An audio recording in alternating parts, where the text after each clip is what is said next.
I was told to pack my bags, leave the baby in the nursery and just go, so I didn't get to say goodbye. To find out that we were actually together, it breaks my heart.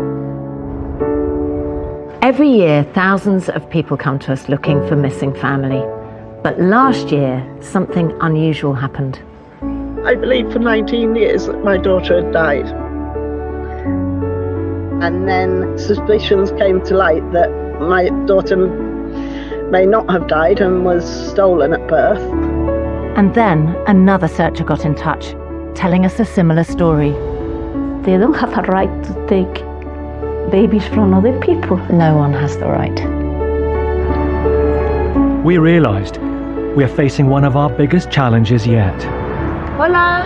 Hola. In Spain. Adiós. Adiós. Adiós. Ciao, ciao. We follow the stories of British and Spanish mothers who have been living with agonising loss because of what might be one of the most shocking scandals Spain has ever seen. In recent years, a huge number of women have come forward who believe their babies were taken from them at birth and given or sold to other families. We've discovered people searching for their children. But here there should be 2 more little heads. Yes. Missing. Searching for relatives. ¿Ha llegado este día? Searching for answers. So what are you hoping? I need the truth.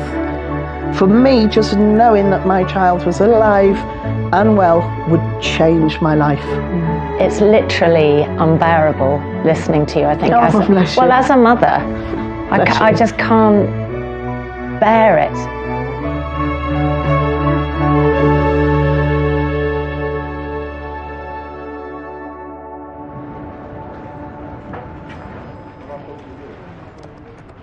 When Ruth Appleby came to us, she had a question that stopped us in our tracks.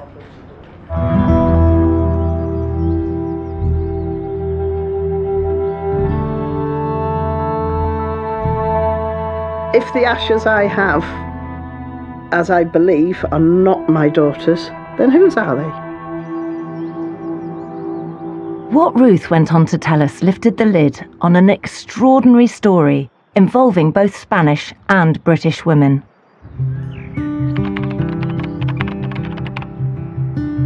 Mother of 2 and grandmother Ruth is 60 and is a teaching assistant. Today she lives in the Yorkshire Dales, but in 1982 she was off on her travels. I went to Spain because my boyfriend said he wanted to go and teach English in Spain. So I said, yes, I'll go, but I'm only going for a year. I ended up staying 24 years.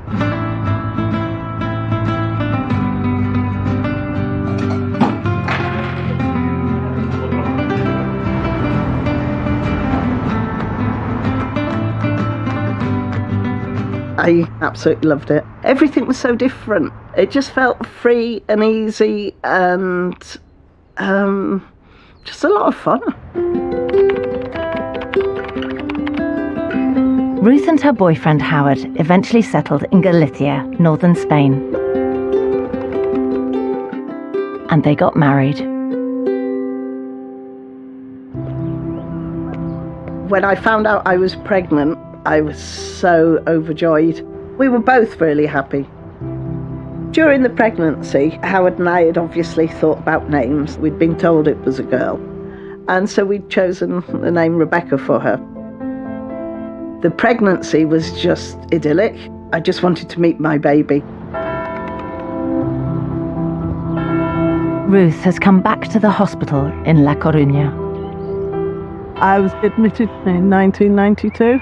I was on the 4th floor, and this end, because I remember that the window overlooked the beach. It was a very prolonged procedure that ended in having to have a cesarean with full anaesthetic. Ruth's husband, Howard, waited anxiously outside until he heard the news. He was told that the baby had been born and that the baby was settled in the creche area. And he saw her. He said she was absolutely beautiful, very healthy.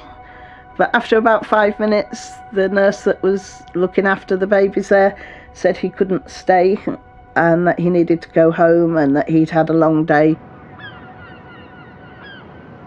And then 2 hours later, he got a phone call from the hospital asking him to go back, saying that something had happened. The doctors were waiting for him.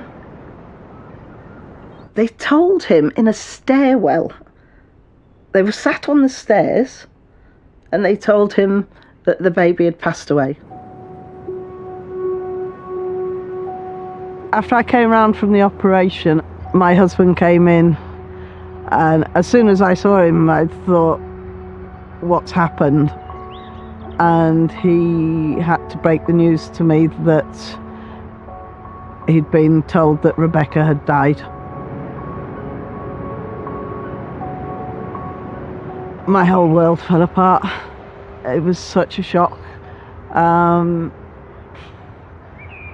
I just couldn't stop crying.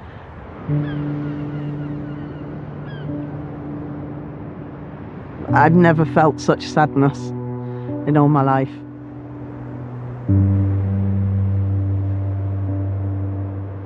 The hospital were putting a lot of pressure on both of us, actually. They said that they would take care of everything, but it had to be a cremation.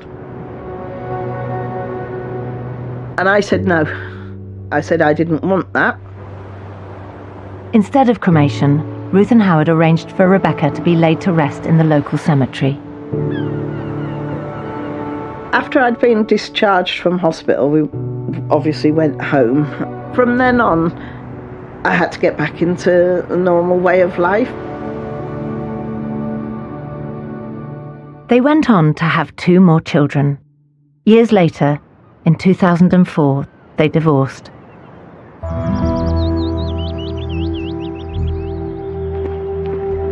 Ruth returned to England, but the pain of losing Rebecca never went away.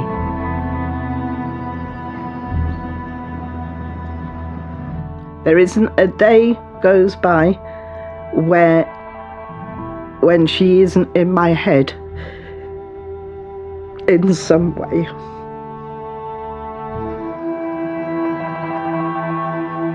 Then, in 2010, Ruth decided to bring Rebecca's remains home.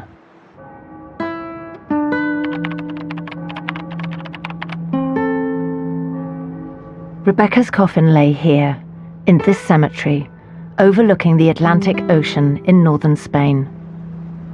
I used to come here very regularly to put flowers for her, and it helped me. It helped me to grieve.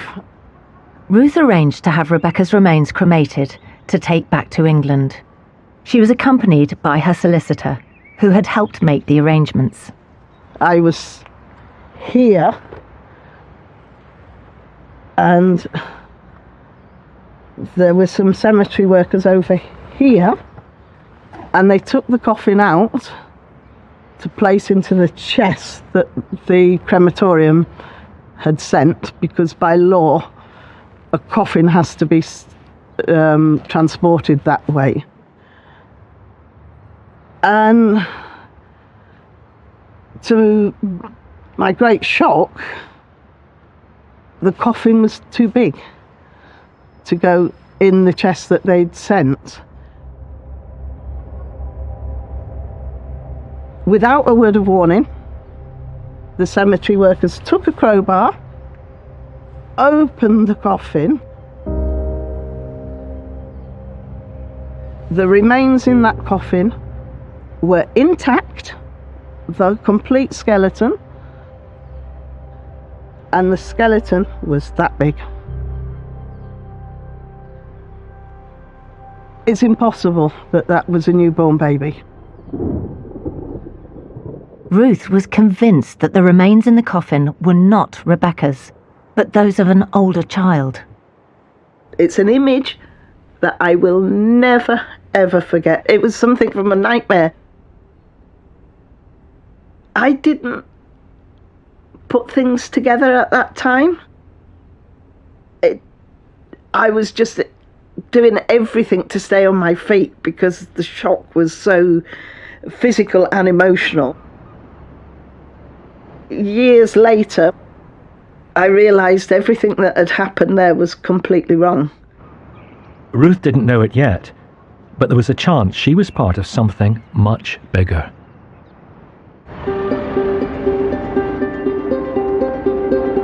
I've come to Madrid to investigate a story that shocked Spain to its core. I want to get to the bottom of an extraordinary scandal that broke in 2011, which the Spanish press would go on to call the stolen baby scandal.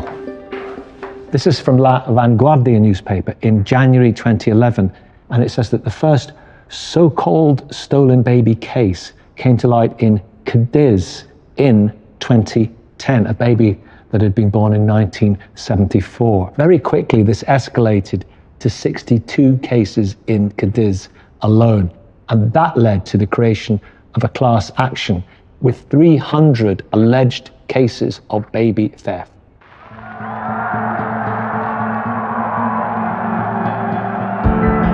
This shocking story began over 80 years ago under right-wing dictator General Franco, who ruled Spain from 1939 until his death in 1975. In those years, it's believed that babies were taken at birth from couples who opposed or threatened Franco, or even so-called unsuitable parents, like single mothers. Stolen babies were given or sold to childless couples the regime did approve of, a practice about which the church had knowledge. Even after Franco died, it's now thought the practice continued into the 1990s, with doctors, priests and nuns taking babies from new mothers and selling them. But when DNA technology became widely available 20 years ago, suddenly, people who suspected this had happened to them had a chance of getting proof. And soon, one newspaper reported the first case to be solved by DNA. It says that a mother had been told her baby had died in 1971 and was given a death certificate. And then in 2011, the mother discovered that her daughter was alive and well, and they were reunited. Back in London, another case came to our attention. Just a month after Ruth contacted us, a mother and daughter got in touch. Like Ruth, they told us a shocking story that happened in a hospital, this time in Madrid. The story of a mother who lost not one, but 2 children, twins.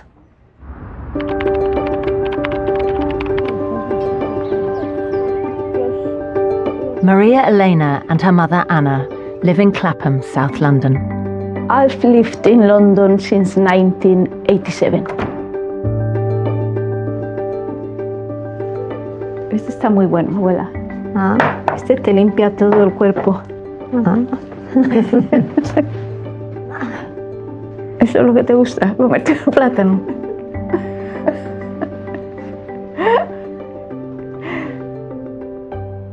In 2010, my parents came to live with me, and then my dad passed away in 2012.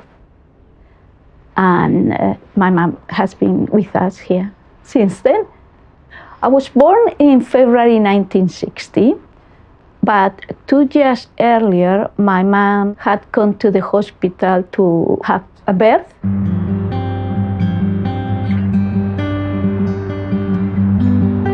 Today, they have travelled to Madrid. At the age of 93, Anna is going back to the site of the hospital for the first time since that day.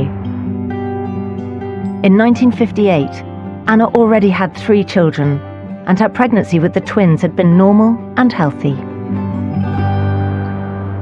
Es que allí en aquella esquina, allí, donde está el otro edificio, allí era. When Anna was a young woman in the 1950s, most Spanish hospitals were run by the Catholic Church. The nurses working in them were usually nuns.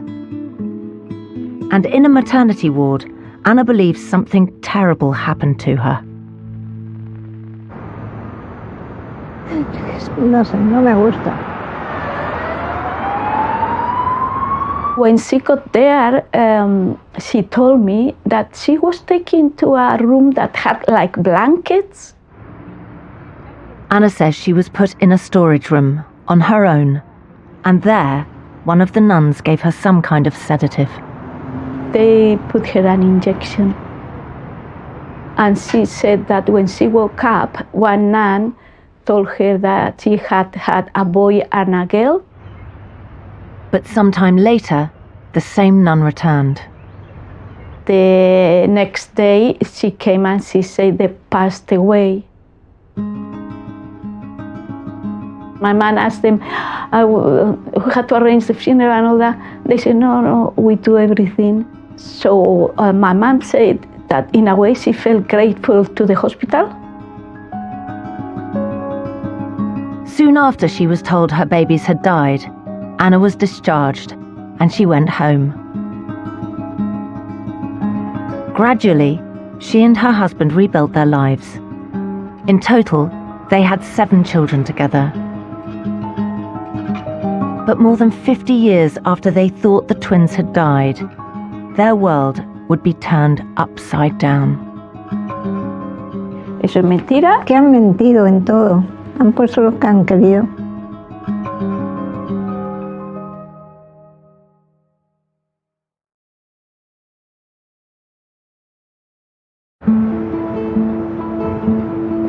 Ruth Appleby always had doubts about what happened to her baby daughter Rebecca, who she was told had died at birth. Hola, buenas tardes, ¿cómo está? Muy bien. ¿Me pone una copita de albariño? Una copa de albariño. Sí. But Ruth wasn't alone. All over Spain, women were coming forward with similar stories. Then in 2011, Ruth would discover she wasn't the only one with suspicions. A Spanish friend came to visit me. And the reason for her visit, I found out afterwards, was because the scandal of stolen babies had broken in Spain at this point. She described one of the big cases that was in the news, and you could have changed the mother's name to my name. It was identical. It was mind-blowing. And I didn't know what to think. By now, news of the Spanish stolen baby scandal had reached the UK. In 2011, I used to work for the local authority and I came back home. And my dad and mom, they were both in the kitchen. They were reading a newspaper. My mom said, look at this article. And it was talking about babies being stolen in some hospitals in Spain. When the scandal broke, allegations emerged about implausibly high infant death rates at particular hospitals in Spain in the 60s and 70s. Anna and her family now realized that they may have been lied to and that the twins might still be alive. So we went to Madrid to ask for documents, and that's how we started to look for them. Anna and Maria Elena have collected hundreds of documents and newspaper articles. Oh, María. María era una terrible, ¿no? Although Anna gave birth to the twins during the Franco dictatorship, they think the babies were stolen for financial gain. I don't think it was political. It was just, oh, these people, they have too many kids. Somebody was asking for babies. They were prepared to pay. So it was unlucky. Ruth thinks she was targeted because she was a foreigner. I think it's due to the fact that we didn't have any family around. It was just me and my husband, so there was no extended family to ask awkward questions.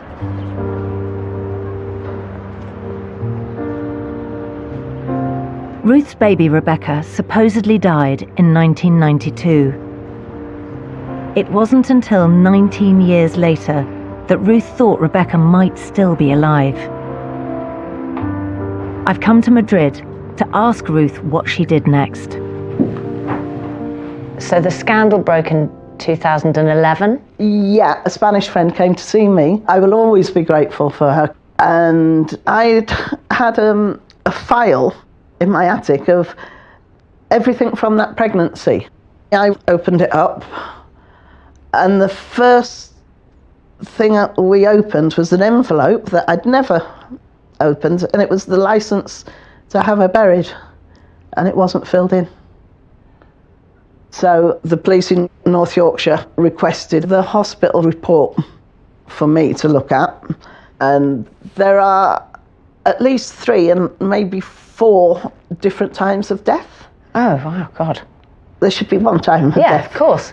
There was an appointment card for a checkup for the baby 6 weeks after. Why would you make an appointment for a dead baby? You've literally had to turn detective, haven't you? Well, like for example, this one. This is supposed to give details of the relative that was present when the baby was identified. Nothing. Nothing, absolutely nothing. I don't have one single paper that doesn't have something strange on it. So what are you hoping? Well, a very simple answer in one word. Well, 2, sorry. The truth. I need the truth. If my baby did die, as I was told, it should be very easy to prove. And if she didn't die, the dream would be to find them. If that were to happen, would they want to meet us? I've always hoped that if she was found and didn't want to, I would respect that. For me, just knowing that my child was alive and well would change my life. And it might sound drastic, but it would. It would totally change everything for me, because I'm sure that I'd still feel robbed, but it's that protective thing. You just want your children to be happy and well. It's literally unbearable listening to you, I think. Oh, bless you. Well, as a mother, I just can't bear it. And I am amazed with the burden that you continue to carry and try and live a normal life. Like, I just feel such great compassion for you. It's Thank you, Davina. That's terrible. It's terrible.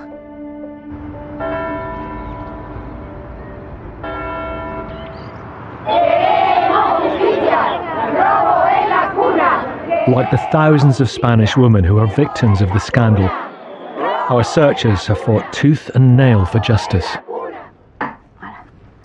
In this country, Anna and Maria Elena have contacted Scotland Yard. Ruth has taken her case to Yorkshire Police, to Interpol, and as far as the European Parliament. I believe that there are approximately 1,500 reported crimes of babies being taken at birth. But in spite of everything Ruth and Anna have tried, they both hit a brick wall. That's why they came to us. Long Lost Families expert researcher Ariel Bruce has been looking into their cases. Hi, Ariel. Nikki. So these people have come to us and they think their babies were stolen from them. They've been to the police. What can we do for them? Really difficult searches. When they've managed to get documentation, or where they have had documentation, it would appear to have been falsified, inconsistent, incorrect. So what are the next steps that we need to take? Both Ruth and Anna have undertaken DNA tests. It's going to be the only way possible. I can't think of any other way of doing it. And so now the search begins.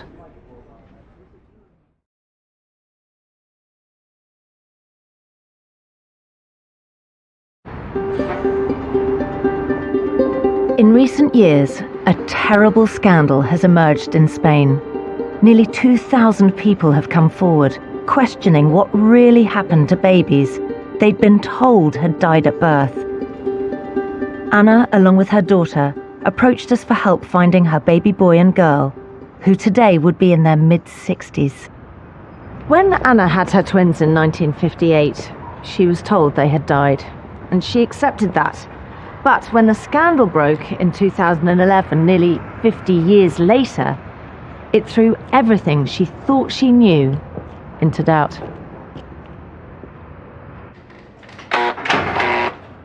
I'm going to meet them here in Madrid to learn what they've been able to find out since then. Thank you, gracias, for talking to me today. Please, will you just apologise to Anna if this is difficult to talk about? Dice que se disculpa si esto es difícil para ti hablar de ello. Okay. Thank you, Anna. Thank you, darling. So when did Anna start thinking that something didn't feel quite right? Say when she saw them in the newspaper. Really, it was a very happy moment, but in a way sad moment, because it was like they are alive. Like that. And then we started to request all the documents. We asked for the records in the Almudena cemetery because that's where they should have buried them. And they sent us a document where it said there are no records of these babies being buried here. Also, the babies had to be baptized. There is no record of those babies being baptized. So they weren't baptized, and there's no record of them at the cemetery? No. What's your opinion on all the different documents that all say different things? Why is that? Because everything is a lie. It's all contradictions. It's interesting when you're a young woman and something terrible happens, how we just put faith in the people that deal with us. In those times you wouldn't question nuns, doctors. They don't have a right to take babies from other people. No one has the right. No. Does Anna have hope? Dice que tienes esperanzas. Pocas. Not many, not much. Pocas. No, because it will be really a miracle, isn't it? What keeps you going? Because it's a lot of work. Because it's the right thing to do. They say forget. No, I don't forget. Anna doesn't forget. No. Dice que no olvidas, ¿no? No los olvidas. No, quisiera saber cómo están. She says you would like to know how they are. It's a basic right to know how your children are. Look, also your Oh, yes. This is the photo of my family. Wow. So this is my mom. Una foto muy mal. My What mom, did she say? She said it's not a nice photo. She never likes the photo. She looks great. No. Yes. See. This is my dad. Oh, wow. Eso eres tú. Maria Elena. Is that you? Rather So sweet. But here there should be two more little heads. Yes. So that are missing. So sad. To try to understand how the practice of stealing babies became so widespread in Spain, I've come to meet Professor Soledad Luque, who's pushing for new legislation to help solve stolen baby cases. Soledad, hi, how are you doing? Encantada. Hi, Claire. Hello. Hi, nice to meet you. We're joined by Claire, who's translating for us. Thank you, and thank you very much for seeing me today. I think the really key question, how many stolen babies are there? Creo que la pregunta clave es ¿cuántos niños robados se estima que hay? No podemos determinar qué cantidad de niños robados hay, pero sí podemos determinar que hay miles de denuncias. A lot. Muchísimas. Yeah. Muchísimas. In the UK, there's a real culture of putting your DNA onto a DNA database. Not so much in Spain. Might there be a campaign to say anyone who was adopted, put their DNA onto a database? No hay un banco de ADN nacional, gratuito, donde libremente las personas puedan ir a dar su huella de ADN. Y esto es un problema porque muchas personas no pueden pagar la prueba de ADN. Precisamente en la ley de bebés robados que estamos impulsando, pedimos un banco de ADN nacional, gratuito. This is such a quest for justice. So this whole issue, it started under the dictator General Franco. Was this a deliberate policy by the state? Absolutamente. Fue una práctica deliberada del Estado. Es que la Iglesia y el Estado era una única unidad. In 1939, the law was even changed to allow authorities to issue birth certificates with adoptive parents' names in place of a child's biological parents. It's so difficult to understand how men of God can justify this wickedness. Bien, lo primero que hay que entender es que no suelen justificarla porque no la reconocen. No la reconocen. Sin embargo, algunas religiosas que estuvieron imputadas, en concreto una, cuando se le preguntaba sobre el caso en sí, por el que estaba imputada, ella siempre decía que lo que hacía era siempre por el bien de esos niños y atendiendo las instrucciones de sus superiores. Por tanto, estamos casi seguras que estas personas no actuaban pensando en que estaban haciendo algo erróneo. Desafortunadamente, ellas pensaban que estaban haciendo el bien. Immorality masquerading as morality. Exactamente. The practice of stealing babies didn't only impact parents, but the children too. A Spanish woman revealed to us the shocking amount her adoptive mother told her that she'd been sold for. 25.000 pesetas del año 53. Era mucho dinero. Podías comprar una casa.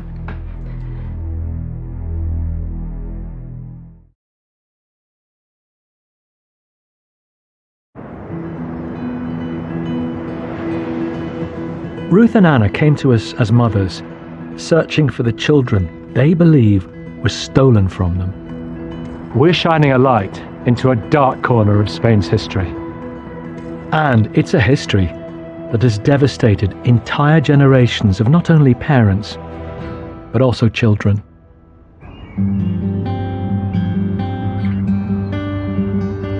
The 70-year-old retired secretary, Irene Meca Mateo, lives in North Madrid with her husband.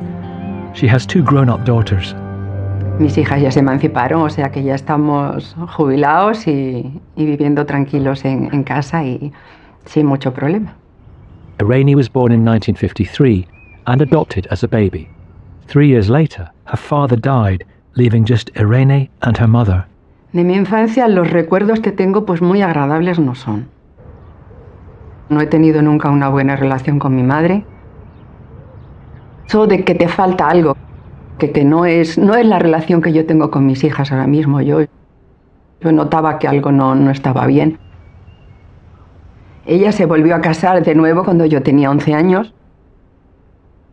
Y eso ya fue un absoluto dolor y con cosas muy feas. Un día, en esas tantas broncas que había en casa, mi padrastro entró y lo que me dijo me escupió a la cara que a mí me habían adoptado y que no era mi familia.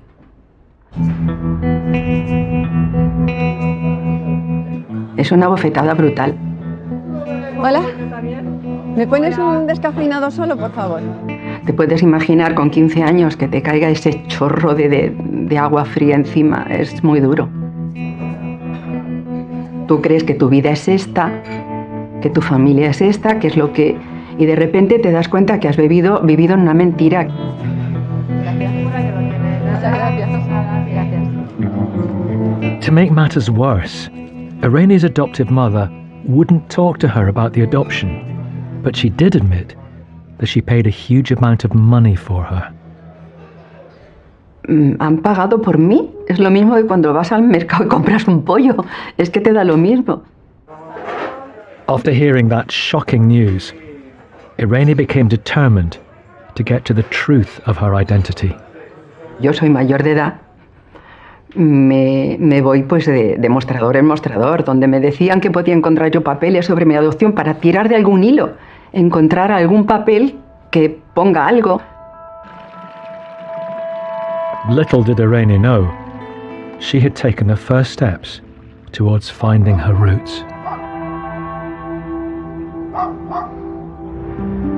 Irene grew up with the name Irene Mecca Mateo, but when the documents came through, she was in for a surprise. After Irene was told she was adopted, she obtained her adoption records, and they showed a different name. Here it is, Irene Sanz Alonso. And there's more. In her official birth certificate, where the birth parent's name should be entered, there's no Alonso. In fact, there are no names at all. It's all blank. It's a pattern that is seen in thousands of similar scenarios, including Anna's and Ruth's. But it doesn't stop them looking for the children they believe are out there, somewhere. I have promised myself I will never stop searching for the truth. People may lie, but I will search for the truth till my dying day if needed. Whilst Ruth and Anna wait to see if putting their DNA online has results, I'm going to see Irene. She was sold off as a baby, and as part of her search for her birth parents, she'd also taken a DNA test. De repente me aparece una coincidencia. Irene was then put in touch with a woman called Rocío, who lived in Madrid. Mis primos. Es como de repente, el día que yo me entero que tengo esa familia, es salir a la calle y hacer zas con los pies, o sea, como clavarte al suelo, como que ya sé quién soy, sé de dónde soy.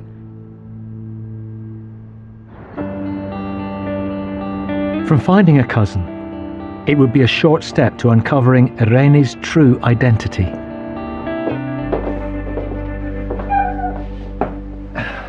Irene, thank you very much for seeing me today. Your story is so incredible and so moving. The first time you met your cousin must have been wonderful. A estas alturas de mi vida, con 70 años, encontrar a mi familia ha sido increíble. Tell me what has happened. Una prima que encontré por medio de ADN, Rocío, me llevó al que es mi pueblo, donde nací, Ambite. Fuimos al registro civil y allí, en el libro de nacimientos del año 53, encontraron a una niña nacida de una mujer soltera en aquel momento, nacida el 23 de marzo de 1953, y esa niña era yo. In Ambite, a small town outside Madrid, the birth record showed there was only one female baby for the right date. Then, a local man told Irene he was related to the mother of the baby, and he agreed to give a DNA test, which proved the match. The baby was Irene, and Irene now finally knew the identity of her birth mother. And was that a moment that your life in some ways started to make sense? Absolutamente, porque hasta entonces estás completamente en el aire, es que no sabes quién eres. Y si encima la familia que te encuentras te acoge bien, es una sensación fantástica. When you saw your mother's name and you found out who she was, you must have had so many questions. Y la primera pregunta que me hacía, ¿dónde está ella? Y ella ya no estaba. Ella murió 2 años después de nacer yo. Entonces quedan muchas preguntas todavía. Irene's mother died outside Madrid in 1955 in a sanatorium for the treatment of psychiatric patients. Sé quién es, sé su nombre, vi su foto. Can I see the photograph of your mother? Es ella. I see. Yeah. No, she looks like you. Sí. Yeah. No sé. Yeah, I think so. See? I see.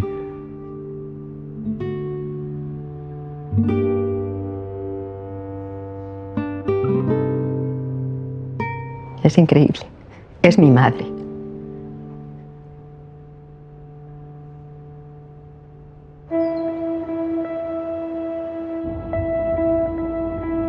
Today, Irene's cousin Rocío wants to show her a special view of the town where she was born 70 years ago.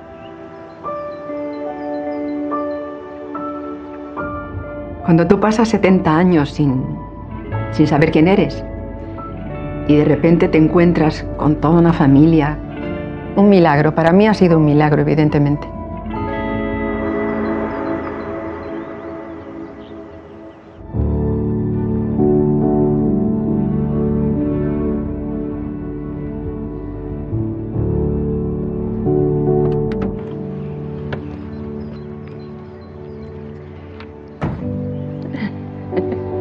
¿Ha llegado este día?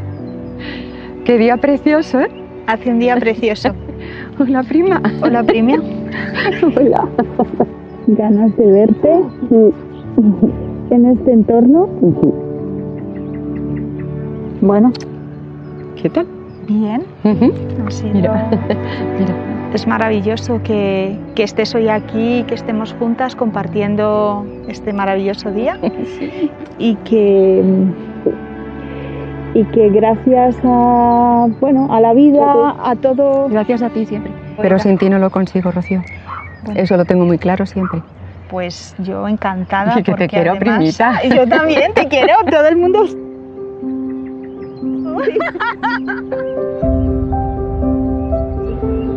Es mi pueblo, yo he nacido allí. Una de mis primas vive en la casa donde yo he nacido. Allí nacimos todos. Y ahora tengo todo.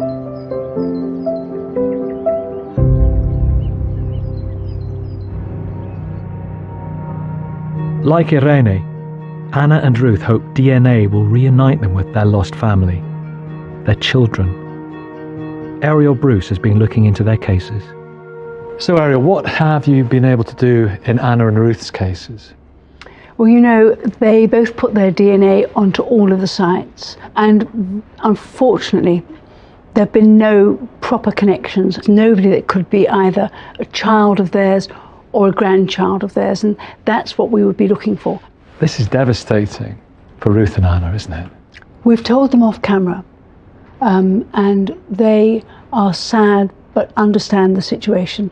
I think for both of them, they were realistic that this was always going to be a terribly difficult search.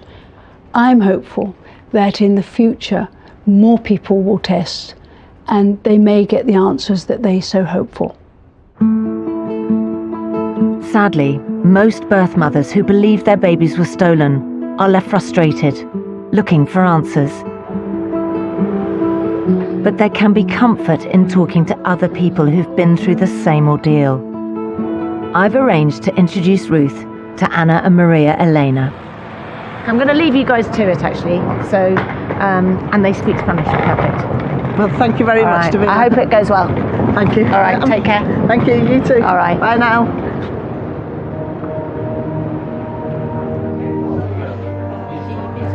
Hola, buenas tardes. Soy Ruth.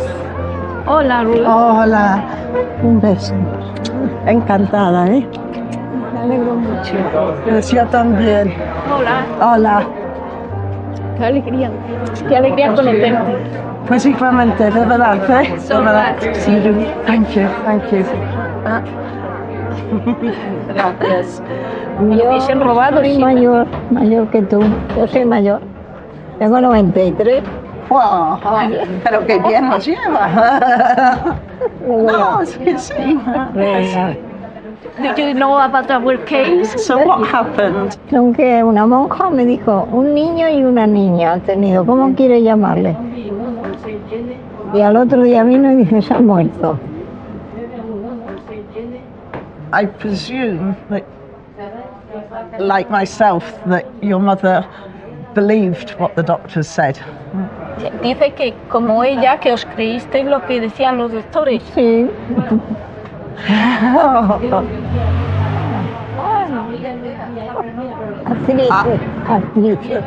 I'm so sorry, lo siento tanto que robaron a dos. Es... No hay palabras, ¿verdad? Pero hay que tener esperanza. I'm really grateful to speak to you, and I would like to stay in contact. Me too. Yeah, and maybe we can meet. Meet and help each other. Sí, es más fácil. Sí, sí, pero los milagros a veces suceden. El mismo barco, como dicen. Sí.